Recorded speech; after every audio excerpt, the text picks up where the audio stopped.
And that's the end of question 1. Awesome. Okay, let's move on to question 2. And maybe I'll take a short little break, but you won't notice, but I will. So we have another reaction here between malic acid and maleic acid, and sodium bicarbonate, and it occurs in the presence to produce sodium malate and carbon dioxide.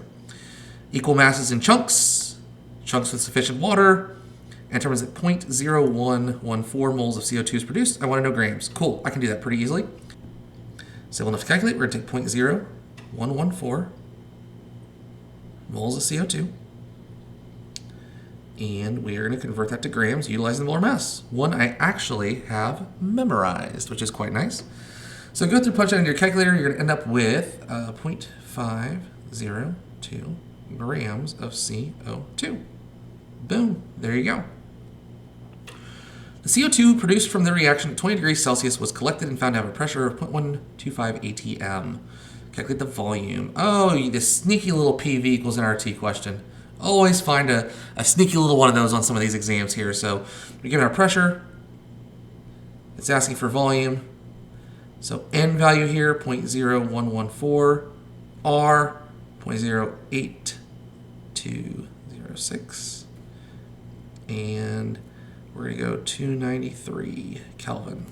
So let's get that in our calculator and solve 0.0114 times 0.08206 times 293. Or divide that by 1.25 to get a volume that is 0.219 liters.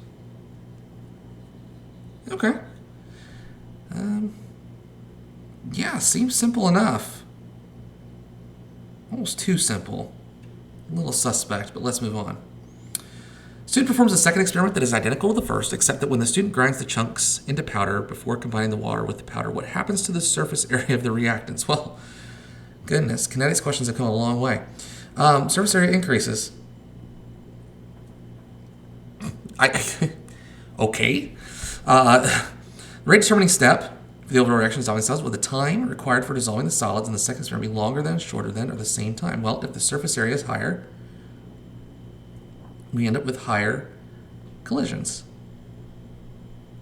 which results in a faster reaction.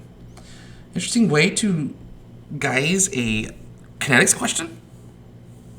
Would have thought there might be a little bit more with rate law, but maybe there's more coming up. We will just have to wait and see. But yeah, that answers those two questions pretty easily. When the reaction is complete, will the volume of CO2 at the end of the second experiment be the same, greater than, less than, or equal to the volume? Well, it's the same amount of material, right? So if I go back and take a look at this, it's second identical to the first. So we're using the same amount of materials. So if we're using the same materials, it just affects the speed. It doesn't affect the amount of product at the end. So we're going to end up with the same amount here because it's the same amount of material reacting. Like the change in surface area does not impact amount of product. It affects speed, but it doesn't affect the amount of final product, provided that the amounts that you start with are the same. So, 3 pretty easy points in my opinion. Let's see what we got down here. Based on the student's data here, so we have same amount. Trials 3 and 4, we increase the grams of NaHCO2, we increase the moles of CO2. It does ask to identify the limiting reactant. Well, if we increase the amount of NaHCO3 and we get more product, that tells me that NaHCO3 is limiting, right? Because if we have more, and you look at experiment 4, we increase the amount of sodium bicarbonate, and we ended up with more product from that reaction. So, as a result, I can safely say that that is the limiting reactant. Pretty tame question so far. Let's see here. The reaction has a value of delta S greater than 0. Using particle reasoning, explain why entropy increases as the reaction process. So this is interesting. Because I remember previously, it wouldn't tell you what, a lot of times it wouldn't tell you what the value for delta S is. It would say, is the value for delta S greater than, less than, or equal to 0? and then use particle level reasoning to justify. So now it's literally just telling you, well, delta S greater than 0 means that entropy is increasing. So what that tells me is that my reaction should have more disorder. So if I go back here and take a look, I look at the nature of my states. So aqueous, we got a gas out of that. So that's one way to look at it. You've got an aqueous product here. You have more moles of material on your product side. So, a couple ways that we can look at this. I would probably focus on the fact that you're producing a gas as a product, which has a higher amount of disorder on the molecular level, which increases entropy, or results in an increase in entropy. Again, I'm not writing out full free response questions to this, but rather just kind of analyzing it. I think you can also argue in terms of the coefficients there as well, as we have more coefficients on our product side than our reactant side. But really, I think it wants you to focus on the fact that a gas is being evolved in that reaction, and that is a very chaotic, disorder, high entropy state of matter that we are looking at here. So, yeah. Student notices the temperature of the reaction mixture decreases as the reaction takes place and correctly determines that the reaction is endothermic. Okay, that makes sense. The temperature of the reaction mixture decreases. What that tells me is that the reaction itself is taking in energy, so it's endothermic. Student claims that the reaction is thermodynamically favorable at all temperatures because delta S is greater than 0 and the reaction is endothermic. So if the reaction is endothermic, then that tells me that it is a positive value for delta H.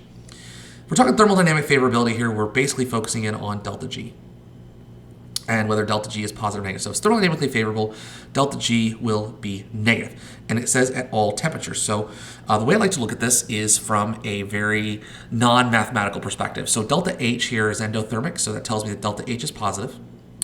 Where I subtract from that a value for delta S that is also positive. And the student's claiming that delta G is always going to be negative, and that is false. If you have two of the same signs for delta H and delta S with a positive or negative, that tells me that this is temperature dependent. So remember, temperature goes here, right in that formula where you have delta H minus T delta S equals your delta G. I probably should have put that first because that's where we actually get this from. And so based off of this information, like I said, it means that delta G is going to be temperature dependent. If temperature is very, very low, then that is indicative of the delta H value being greater than that of the T delta S, which would make the value for delta G positive. If the temperature is very high, then what that tells me is that T delta S is actually greater than that of delta H, and that would result in delta G being negative. So you're going to disagree with this because it's temperature dependent. And specifically, it means that delta G is negative. The reaction is thermodynamically favorable at higher temperatures. At lower temperatures, it will not be thermodynamically favorable. So, yeah, just a simple little Gibbs free energy problem there. Student investigates the acid-base behavior of maleic acid, and the student notices that it is a diprotic acid. Two dissociations occur. And what it wants to know is the pKa for this ion here. Oh, pKa2. Okay, that makes sense. So we're going to use this value here. And to go from the Ka2 to the pKa, we're going to take the negative log of 0.5 times 10 to the negative 7th to get our answer.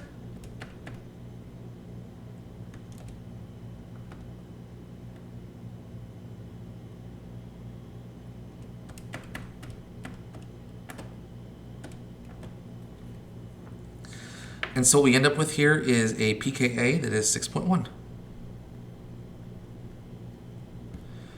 Okay, scrolling down here, it says a buffer solution with a pH of 7 is prepared by utilizing this acid and its conjugate base, and it wants to know the ratio. Now that's interesting.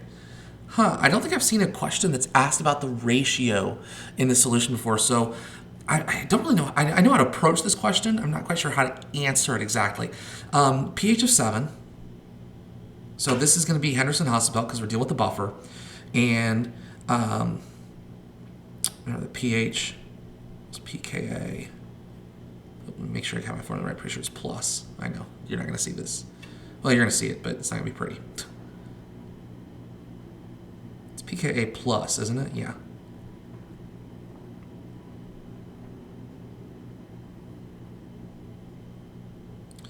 pKa 6.1 plus the log, and that's the ratio of the base over the acid. I'm not sure if it just wants that. So let's subtract this from both sides. So what we end up with is 0.9 equals log